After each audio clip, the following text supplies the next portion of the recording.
Isang magandang araw sa inyo mga kalihim.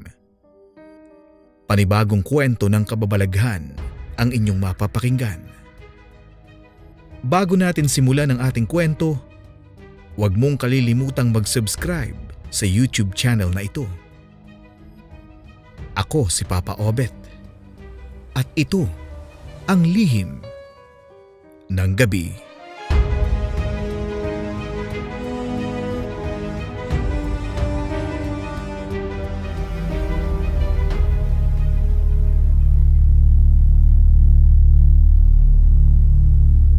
Ako nga pala si Monchit. Bata pa lang ako nang pamanahan ako ng aking ama ng mga kakaibang hayop na may iisang kulay. Mga klase ito ng hayop na bibihirang tao lang ang nag-aalaga at nagkaka-interes. Subalit ayon sa aking ina, may mga kakaibang abilidad daw ang mga hayop na iniwan sa amin ng aking ama. Sa katunayan, dito sa baryo namin sa Samar, marami ding mga nilalang na nagbabalat kayo bilang mga ordinaryong tao. At sabi ng aking ina na ang ama ko daw ay buhay pa at naglakbay lang daw ito sa isang lugar na hindi kayang puntahan ng ordinaryong tao. Kung kaya naman inalis ko sa aking isipan ang mga bagay-bagay na pumanaw na ang aking ama. Sa totoo lang kasi, simulat sa pool na magkaisip ako ay hindi ko pa nasisilayan ang pagmumukha ng aking ama. Kaya naman nang mag-usisa ako tungkol sa pagkatao ng aking ama, tapatan ding sinabi sa akin ng Inay Abeng na ordinaryong tao lang daw ang aking ama na isang antingero. Dagdag pa nito na noong bago pa lang daw sila nagsasama ng aking ama ay batid na niyang nagtatangan ito ng isang lihim na karunungan at agimat na walang kapantay. Kung kaya naman, noon pa man ay lapitin na raw ang aking ina ng mga hindi ordinaryong nilalang na hindi basta-bastang nasisilayan ng kahit sino pa mang tao. Isang umaga habang nagwawalis sa aming bakuran si Inay Abeng, nang biglang mapadaan si Mang Kaloy sa harap ng aming pamamahay. Kasabay nito ang paghahanap sa aking ama na tila ba alam ng albularyong iyon ang mga pinaggagagawa ng tatay ko. "Magandang umaga sa iyo, Abeng." Siya nga pala. "Kumusta naman kayong mag-ina?" bating tanong ni Mang Kaloy. Mabuti naman po, Mang Kaloy. Eto at naghihintay sa pagbabalik ni Joseph." Mariing tugon ng aking ina. Ganun ba? Ay hindi pa pala nakakabalik si Joseph sa inyo ni Monchit, no? Sadyang ganyan lang talaga ang buhay ng mga antingero. Marahil hindi pa tapos ang pagsasanay ng asawa mo sa... Mariing paliwanag ni Mang Kaloy habang napahinto nang makita ako. Sa puntong iyon, ako naman ang derechahang nagtanong kay Mang Kaloy kung bakit napahinto ito sa kanyang sasabihin. Bilang isang anak, syempre, karapatan ko ding malaman kung saan talaga naroroon ang aking ama. "Pagsasanay po saan, Mang Kaloy?" usisa kong tanong. Wala yun, iho. Balang araw, malalaman mo rin ang aking gustong sabihin. At mas maganda kung sa nanay mo manggagaling ang impormasyon kung nasaan at kung ano ang ginagawa ng iyong ama. Mahabang paliwanag pa ni Mang Kaloy. Dahil sa aking mga narinig, hinayaan ko na lang ang matandang albularyo at inunawa ko na lang ang mga bagay na sinabi nito. Dagdag pa ni Mang Kaloy na magtiwala lang daw ako sa aking ama dahil ang lahat ng ginagawa nito ay para din daw sa aming ikabubuti. Lumipas pa ang mga araw, nagpatuloy lang naman ako sa buhay eskwelahan at bahay lang ang aking inaatupag. Wala naman kasi akong hilig sa paglalakwatsa, ngunit kapag nakakaramdam ako ng pananabik sa aking ama, simple lang ang aking nagiging solusyon. Wala akong ibang ginagawa kung hindi ang kausapin ng mga alaga nitong ahas na may 2 ulo, bayawak, pusang may magkaibang kulay ng mga mata, asong may maliit na sungay sa noo at ibon na 3 ang mata. Ang lahat ng mga hayop na ito ay pawang mga itim ang kulay at walang halo.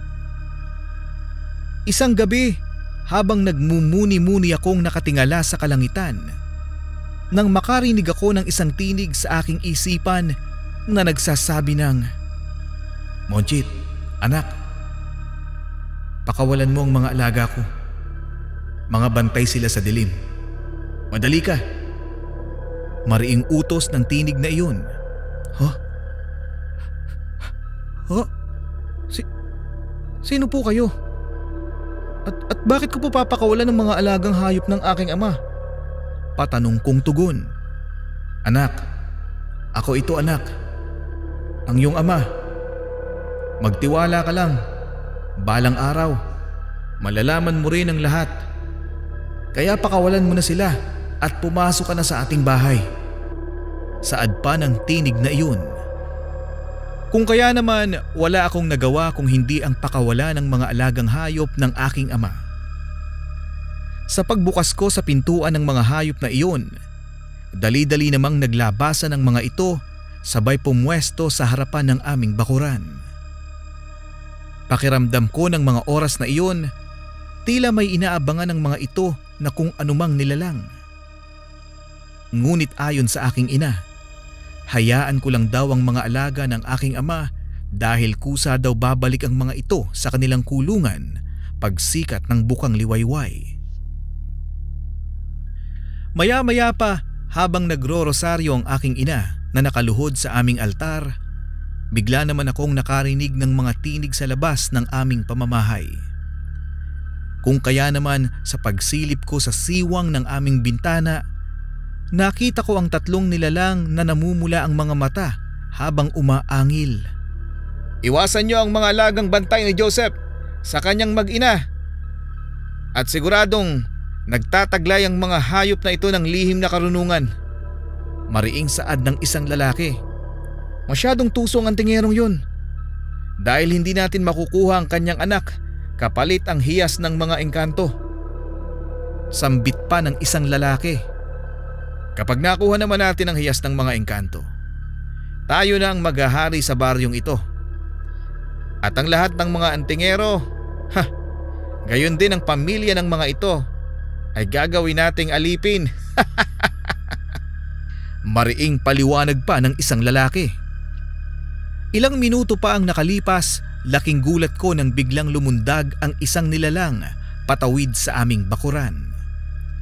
Ngunit nabigo itong umabot sa aming pintuan dahil nilapa ito ng asong itim ng tatay ko hanggang sa mawasak ang lalamunan nito. Mas lalo pa akong nagulantang nang pumasok sa bunganga ng nilalang na iyon ang itim na ahas ng aking ama. Habang ang itim na ibon naman ay tinuka ang 2 mata, sabay nilunok. Ang labis ko pang ikinagulat nang magsalita ang Inay Abeng habang nakaluhod at nagsasabi ng, "Monchit anak, ang mga nilalang na nakikita mo sa labas ng ating bakuran ay mga aswang. Sa katunayan, noong ipinagbubuntis pa lang kita, paruot parito na ang mga demonyong yan. Hayaan mo ang mga alaga ng ama mo at bukas, bago sumilay ang bukang liwayway, wala na ang mga aswang na yan. Sigurado akong mabubusog na naman ang mga alaga natin. Para sa iyong kaalaman anak, ang mga alagang hayop ng iyong ama ay kumakain ng mga aswang." Magkakasunod na paliwanag ng aking ina. Dagdag pa ni Inay Abeng na ang kagat ng mga alaga ni ama ay nakakapagparalisa ng mga aswang, gaya ng kagat ng aso, pusa, bayawak, ang tuklaw ng ahas at tuka ng ibon. Harapan ding inilahad ng aking ina na ang aking ama ay nasa mundo ng mga engkanto para magsanay kung papaano lipulin ang mga aswang. Mariin ding sinabi ng aking ina na ang pagsasanay at pagsubok ng aking ama ay may kaukulang gantimpala. Ito nga ay ang makapangyarihang hiyas ng mga engkanto na bibihirang antingero lang ang binibiyayaan. Kung kaya naman, dali-daling umatras ang dalawang aswang na iyon matapos kainin ng mga alaga ni ama ang isang kasamahan ng mga ito. Sa paglipas ng magdamag, laking gulat ko na lang ng umagang iyon dahil ang aswang na aking nasilayan noong gabi ay wala na. Agaran ko ding sinilip ang mga alaga ni ama sa kulungan ng mga ito kung naroroon pa at kumpleto pa. Napabuntong hininga na lang din ako ng umagang iyon nang masilayan kong kumpleto pa ang aming mga alagang hayop. Sa bawat araw na dumadaan, paulit-ulit lang ang ganoong senaryo ng aming buhay. Kasama ang mga hayop na nagbabantay sa amin ng Inay Abeng. Lalo na nga sa tuwing tumatalikod ang araw sa kalupaan. 3 araw pa ang nakalipas magmula nang bisitahin kami ng mga aswang. Isang estranghero ang aking nasalubong palabas sa aming baryo. "Utoy, ikaw ba si Monchit? Yung anak ni Abeng?" Deretsahang tanong ng lalaki habang namumula ang mga mata. "Ako nga po, Manong. May problema po ba kayo sa nanay ko? At saka, parang dayo po kayo dito sa baryo namin ah." Patanong at pakilala kong tugon. Subalit imbes na sumagot ang lalaking iyon, ngumiti lang naman ito sa akin habang nagsasabi ng mga katagang gumulat sa aking kamalayan. "Malaki ka na pala, Monchit. Anak, pasensya ka na kung ngayon lang ako nagpakita sa'yo. Sa katunayan, galing ako sa isang lugar na hindi kayang puntahan ng ordinaryong tao." Mariing paliwanag ng lalaking iyon. Dahil sa aking mga narinig, hindi ko lubos maisip kung ano ang aking sasabihin, dala ng magkahalo kong emosyon. Kung kaya naman, dali-dali akong inaya ng lalaking iyon pauwi sa aming pamamahay. Ngunit imbes na masabik ako rito, tila pinangibabawan ako ng takot at pangamba.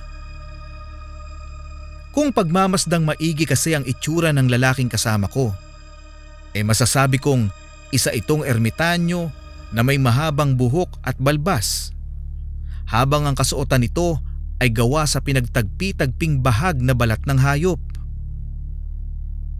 Makalipas pa ang ilang minuto, narating na namin ang aming pamamahay at bigla nitong hinanap ang aking ina habang masayang sumisigaw ng, "Abeng! Abeng! Nasaan ka, Abeng? Madali ka! Naririto na ako! Kasama ko si Monchit!" Mariing sigaw ng lalaking iyon. Sa pagbungad naman ng aking ina sa pintuan, imbes na matuwa ito sa pagbabalik ng aking ama, ay biglang kumunot ang noo nito, sabay sabi sa akin ng mga katagang, "Monchit, pumasok ka dali dito sa bahay! Layuan mo ang lalaking yan!" Mariing utos ng aking ina. Maya-maya pa, habang papasok ako sa aming pamamahay, bigla naman akong binulungan ng aking ina na pakawala ng mga alaga naming hayop.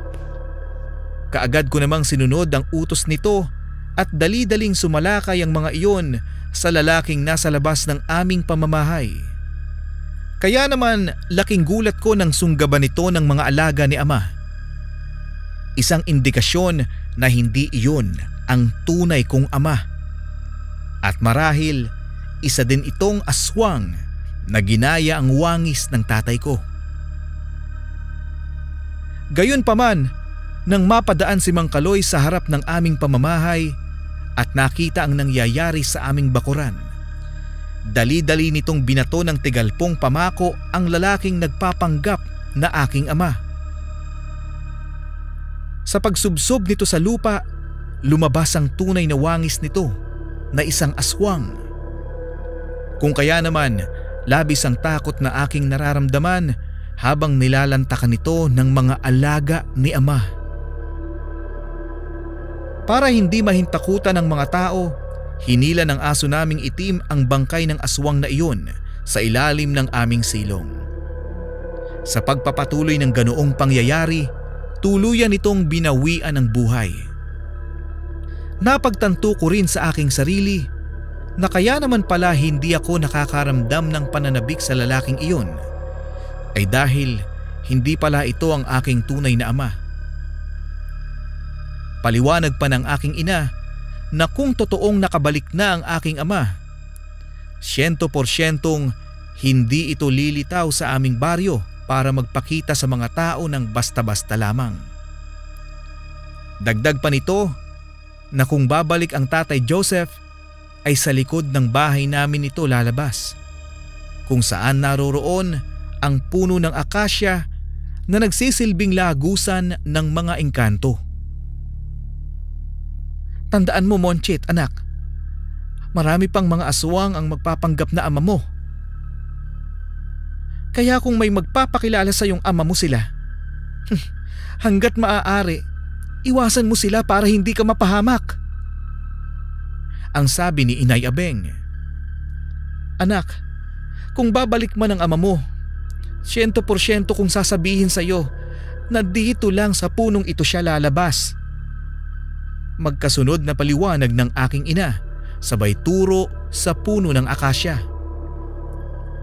Maya-maya pa, bigla namang sumagot si Mang Kaloy at pinaalalahanan ako ng mga bagay-bagay tungkol sa aspeto ng lihim na karunungan.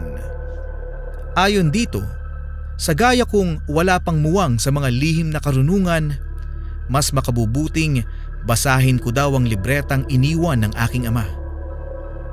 Dagdag pa nito na handa raw siyang gabayan ako sa aspetong ito habang hinihintay ko ang pagbabalik ng aking ama mula sa mundo ng mga engkanto.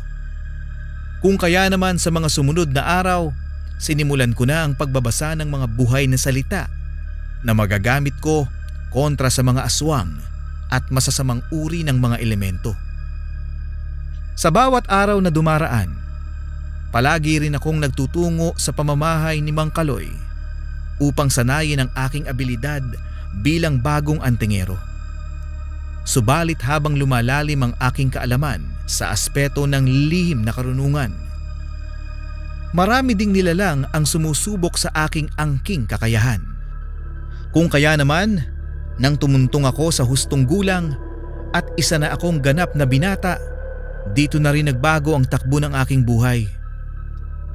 Marami-rami na rin akong napapaslang na mga aswang na naghahanap sa aking ama. Dumarating din ako sa punto na binibiyayaan ako ng mabubuting elemento ng mga mutya galing sa kalikasan at bertud buhat sa mga makapangyarihang dahon sa paligid. Ayon pa kay Mang Kaloy na ang mga mutyang ibinigay ng mga elemento ay kusa raw nagagana sa oras na nasa alanganin akong sitwasyon. Mang Kaloy, ganito po ba talaga magtanga ng isang agimat? Mutya at bertud? Derechahan kong tanong. Oo naman, Monchit. Sa totoo lang, puro mahihinang nilalang pa lang ang sumusubok sa iyong kakayahan. At di hamak na mas marami pang malalakas na aswang ang sinagupa ni Joseph noong bago pa lang siyang antingero. Kung di mo na itatanong, iho, ang angkan ng ama mo ay malulupit at mababagsik pagdating sa aspeto ng lihim na karunungan. Sa katunayan, ang isang kapatid ni Joseph na nasa Misamis, kayang pumatay ng aswang gamit lang ang tapik sa balikat. Ganon katindi. Magkasunod na paliwanag ni Mang Kaloy. Dahil sa aking mga narinig, hindi ko maipagkakaila sa aking sarili na namangha ako sa kakayahan ng angkan ni Tatay Joseph. Dagdag pa ng matandang albularyo na darating ang araw na makikita at makikilala ko rin ang ilan sa mga tiyuhin kong kapatid ng aking ama na kapwa namin antingero. Dagdag pa nito na mas maganda kung matututunan ko ang isang natatangi at walang kapantay na lihim na karunungan ng aking ama. Nabibihirang antingero lang ang nagtatangan. Ito ay ang tinatawag na agimat sa balat. Makalipas ang mahabang panahon ng aking pagsasanay bilang bagong antingero ng aming angkan, mababaka sa pagmumukha ng aking ina ang labis na kasiyahan. Ayon dito, nalubos daw siyang natutuwa dahil sa pagkakaroon ko ng interes sa aspeto ng lihim na karunungan. Monchit anak, natutuwa naman ako dahil isa ka ng ganap na antingero. At sigurado akong matutuwa ang ama mo.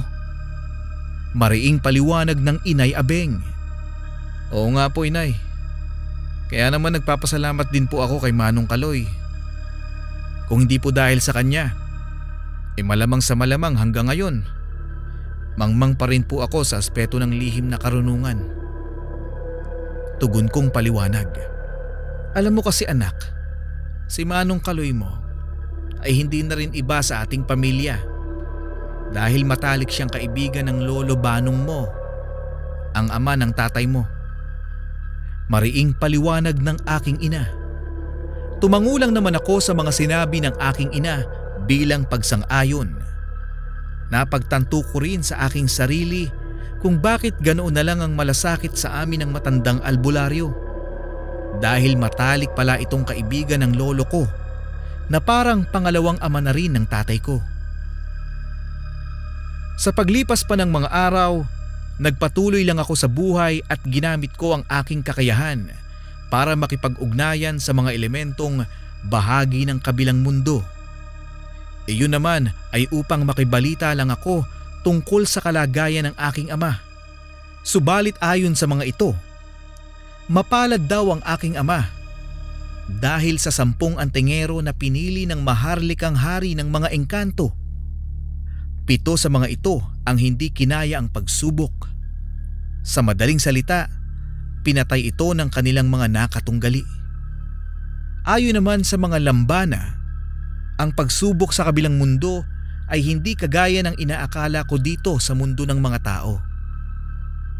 Dahil sa mundo raw ng mga ito, walang bisa ang lihim na karunungan. Ang agimat, mutya at bertud.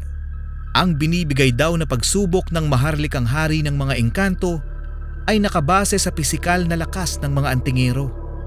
Kung kaya naman, bigla rin akong napaisip na kung sakali palang mamatay sa pagsubok ang isang antingero, ay mananatili na roon ang bangkay at kaluluwa ng mga ito. Isang umaga, habang kumakain ako ng agahan, bigla naman akong kinausap ng Inay Abeng. At tapatan nitong sinabi sa akin na pumasok daw sa kanyang panaginip ang aking ama. Ayon pa sa mensahe ng aking ama, na malapit na raw itong bumalik sa piling namin. Monchit, anak, makikita mo na ang iyong tunay na ama. Dahil kinausap niya ako sa aking panaginip kagabi. Mariing paliwanag ng aking ina. Talaga ho, Inay? Mabuti naman ho kung ganun. Magandang balita po yan para sa akin. Pananabik kong tugon. Dagdag pa nito, natapos na raw ang pagsasanay ng aking ama. Ngunit nakakalungkot lang isipin na ang kapwa antingero ng aking ama ay paisa-isang pumapanaw. Sa kadahilanang hindi raw kinaya ng mga ito ang kanilang nakatunggaling mandirigmang engkanto. Gayunpaman, tapatan ding sinabi sa akin ng aking ina na nangyayari daw talaga ang mga ganoong senaryo kapag may nagaganap na pagsasanay at pagsubok. Mariin ding inilahad ng Inay Abeng na taon-taong ginaganap ang mga ganoong klase ng pagsubok sa kabilang mundo. Isa pa, noong nagpaalam daw ang aking ama, nalalahok ito sa pagsasanay at pagsusubok sa kabilang mundo ng mga engkanto.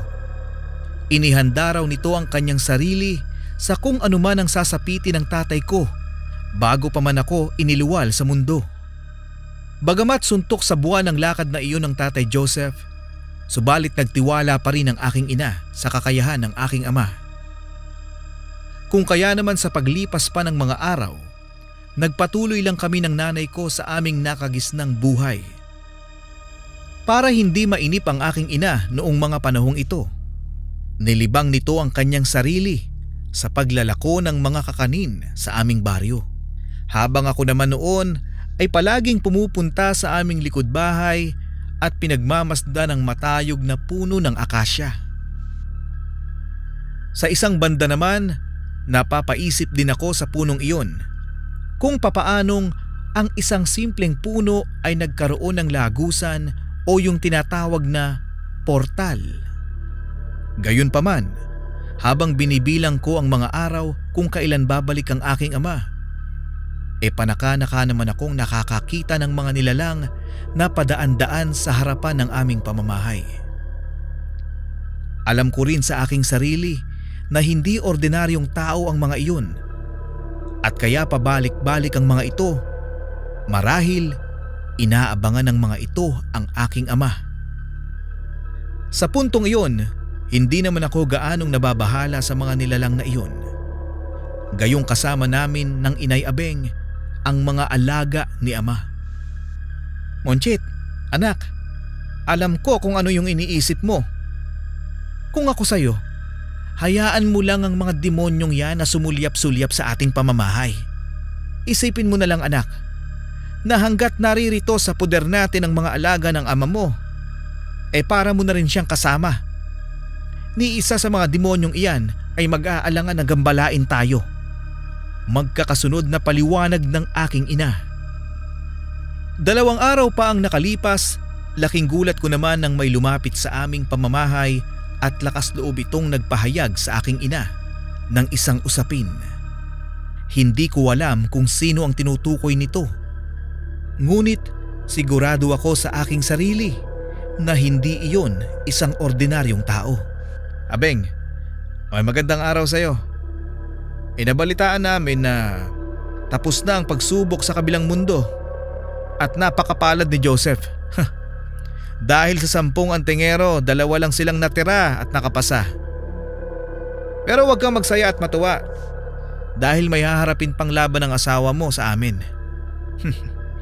At malay mo, sa kamay namin mamatay ang asawa mo na isang antingerong kinatay ng mga aswang. Hindi ba't magandang pakinggan? Lalo na kung ang asawa at anak ng mabalasik na antingerong si Joseph ay gagawin naming mga alipin. Magkakasunod na tanong at paliwanag ng lalaking iyon habang humahagalpak ng tawa.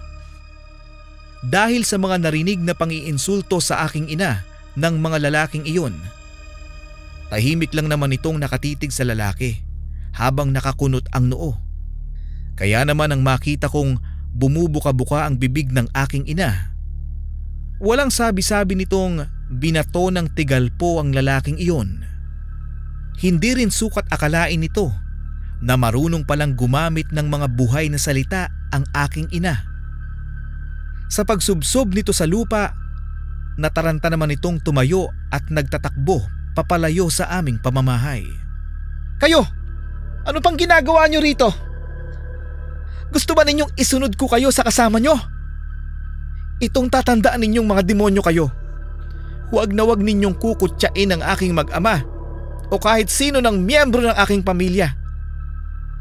Iparating ninyo sa inyong pinuno na hindi siya aatrasan ng asawa kong si Joseph. Hindi nagpakadalubhasa ang ama ni Monchit sa aspeto ng lihim na karunungan para takutin lang ng kung sino-sinong demonyo. Magkakasunod na paliwanag ng aking ina. Matapos ang insidenteng iyon, mas lalo ko pang pinalakas ang aking abilidad sa pakikipaglaban gamit ang mga buhay na salita sa libreta ng aking ama. Malaya ko ding tinanggap sa aking sarili na ito ang buhay na nakatadhana para sa akin, ang maging mahusay na antingero sa hinaharap. Hindi naglaon, 5 araw pa ang nakalipas, laking gulat ko nang markahan ni Inay Abeng ang araw ng Biyernes. Dala ng labis kong pagtataka, inalam ko sa aking ina kung para saan ang markang iyon sa kalendaryo. Tapatan ding sinabi sa akin ng aking ina na posibleng sa mga araw na iyon magbalik ang aking ama. Kaya naman nang marinig ko ang mga katagang binitawan ng aking ina, aminado ako sa aking sarili na nakaramdam ako ng pananabik sa aking amang matagal ng panahong nawalay sa akin. Araw ng Miyerkules, habang nagpapahinga kami ng aking ina, nang makarinig ako ng mga tinig sa labas ng aming bakuran. Kung kaya naman, marahan akong nakiramdam sa mga usapan ng mga ito, at base sa aking mga naririnig na boses, mga 5 katao ang mga ito. Maya-maya pa, nang makumpirma kong kami ng nanay ko ang pinag-uusapan ng mga ito, dahan-dahan naman akong dumaan sa likod ng aming pamamahay at pinalabas ko sa kulungan ang mga alaga ni ama, habang patuloy akong nakikiramdam sa mga nilalang na iyon. Ang mga alagang hayop na yan ni Joseph, yan ba nakapatay kay Romulo? Ang tik-tik nating alagad? Mariing tanong ng isang boses. Yan nga po'y nakapatay sa aming pinuno. At hindi lang po basta pinatay si Romulo, kung hindi kinain din po ng mga yan. Tugon na paliwanag pa ng isang boses. Tignan lang natin kung maitatagal sa laban si Joseph. Simula noon, mainit na talaga ang dugo ko sa angka ng antingerong yan. Dahil ang mga ninuno niyan ang pumaslang sa maraming gabunan dito sa Samar. Dagdag pang paliwanag ng isang boses. Matapos mailahad ng nilalang na iyon ang kanyang kinikimkim na galit sa aking ama, bigla ko namang napagtanto sa aking sarili na ang mga aswang na pumupunta sa aming pamamahay ay pawang mahihina pa lamang. Nagkaroon din ng linaw sa aking isipan na ang lihitimong kaaway ng aking angkan ay mga aswang na gabunan. Kaya naman nang bumalik ako sa loob ng aming pamamahay, bigla naman akong nakarinig ng isang tinig matapos umalis ang mga aswang na iyon. Pasado 3:00 na ng madaling araw at araw na iyon ng Huwebes, nang patuloy kong naririnig ang isang tinig ng lalaki. Para itong dumadaing habang mahina nitong sinasambit ang pangalan ng aking ina. Abeng! Abeng! Abeng! Abeng! Abeng! Si Joseph ito! Asan ka? Tulungan mo ko! Abeng, tulungan mo ko, Abeng! Pakilala ng boses na iyon. Dahil sa nag-aalangan akong buksan ang pinto sa likod bahay namin, kung saan ko naririnig ang boses ng lalaki, wala akong nagawa kung hindi gisingin ang natutulog kong ina. Sa pagmulat ng mga mata nito, bahagya nitong pinakinggan ang tinig ng lalaking tumatawag sa kanya. Habang ang aso ng aking ama ay patuloy namang umaalulong ng mga oras na iyon, isang indikasyon na may taong ang nakapasok sa loob ng aming bakuran. Lalo pa akong nagulantang nang magsalita si Inay Abeng. Nabuksan ko ang pinto dahil ang tinig na iyon ay galing sa aking ama. Ilang minuto pa ang nakakalipas sa pagbukas ko ng pintuan, tumambad sa aking harapan ang lalaking may malagintong kulay ng buhok. Mahaba ang mga balbas nito at ang kasuotan nito ay gawa sa pinagtagpi-tagping bahag at dahon. Jesus! Joseph! Joseph! Ikaw nga! Joseph! Maligayang pagbabalik! Buti nakabalik ka! Bating tanong ng aking ina. Siya nga pala si Monchit. Anak natin. 2 buwan pa lang siya noong makipagsapalaran ka sa kabilang mundo. Pakilala sa akin ng aking ina. Gayunpaman, ngumiti lang naman ito sa akin habang hinihimas ang aking ulo. Sabay abot ng dala nitong bayong na naglalaman ng kung ano-anong sangkap na gamot mula sa mga dahon, ugat at kung ano-ano pa. Kasabay nito, nakipagkwentuhan sa akin ng aking ama bago kami natulog muli ng aking ina. Tapatan ko ding sinabi sa aking ama ang pagpunta-punta ng mga aswang sa aming pamamahay at ang pagbabanta ng mga ito. Kung kaya naman pagsapit ng kinaumagahan, pinuntahan nito si Mang Kaloy upang humingi ng payo at kung saan makikita ang kuta ng mga gabunan. Harapan ding inilahad ng matandang albularyo na ang kuta ng mga aswang ay ginamitan ng sabulag ni Tata Awen. Matapos malikom ng aking ama ang impormasyon kung saan nagkukuta ang mga gabunan, kaagad namang pinaghandaan ng aking ama ang paglipol sa mga ito. Inatasan din ako ng tatay ko na pakawala ng mga alaga nitong hayop. Sa paglabas ng mga alaga nito mula sa kanilang mga kulungan, bigla naman itong nagsabi sa akin na ikukulong na niya ang kanyang mga alaga sa orihinal nitong kinalalagyan. Manood ka, Monchit, anak.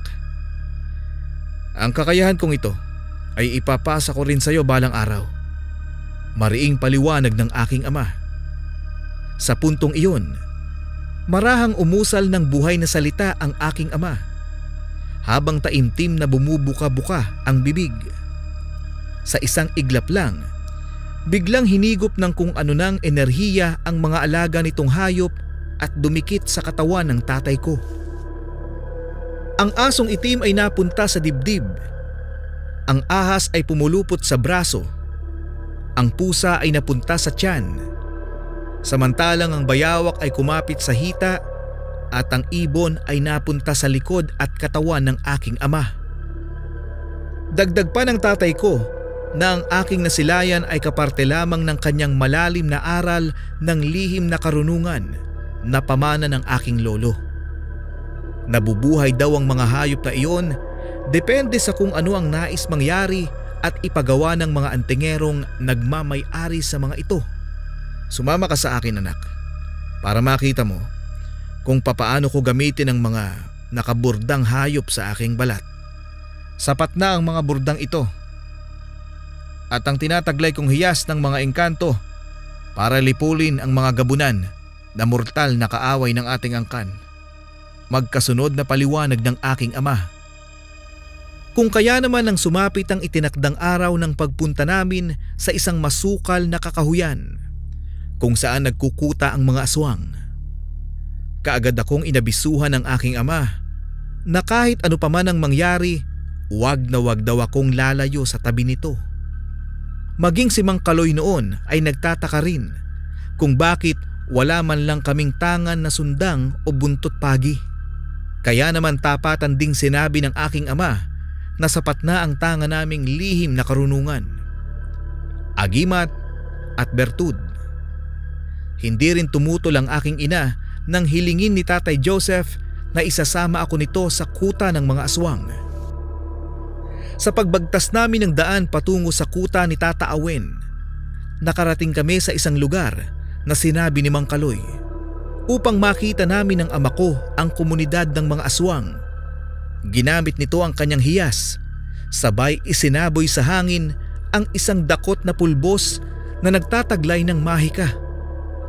Kung kaya naman tumambad sa amin ang iilang kubo at mga aswang na naninirahan doon.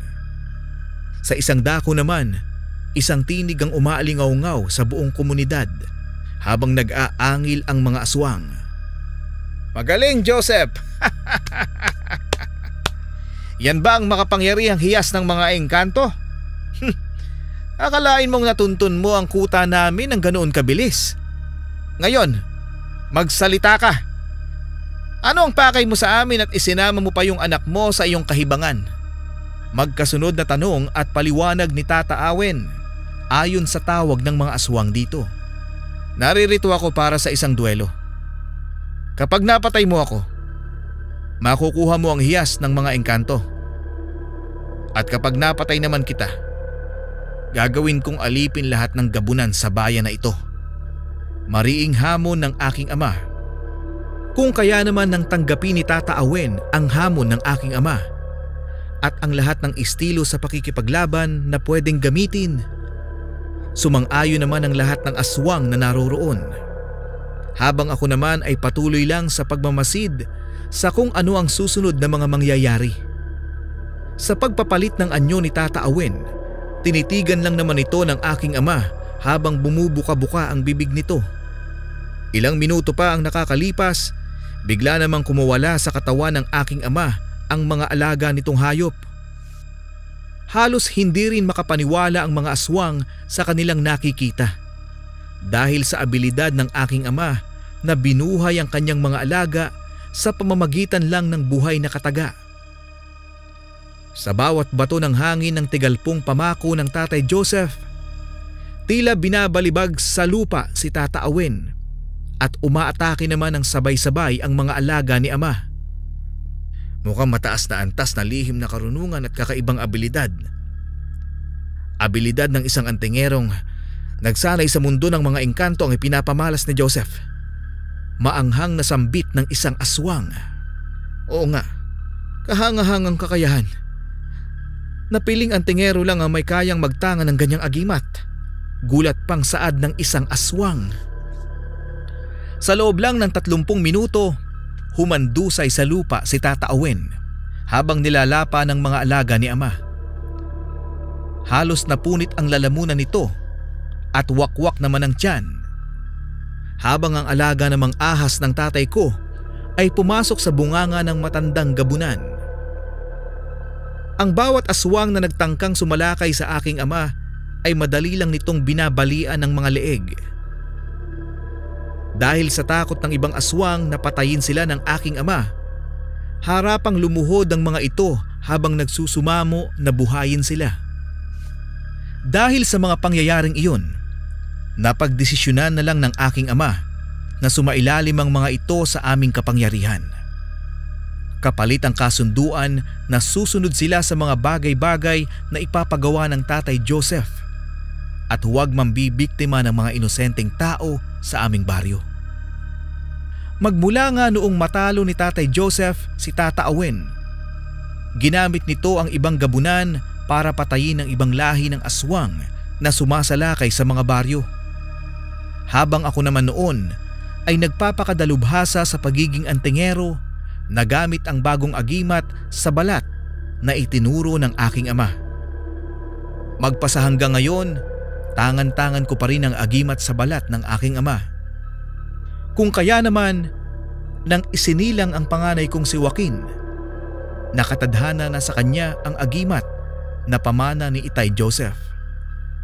Hanggang dito na lang po ang aking kwento at maraming salamat po sa inyong lahat.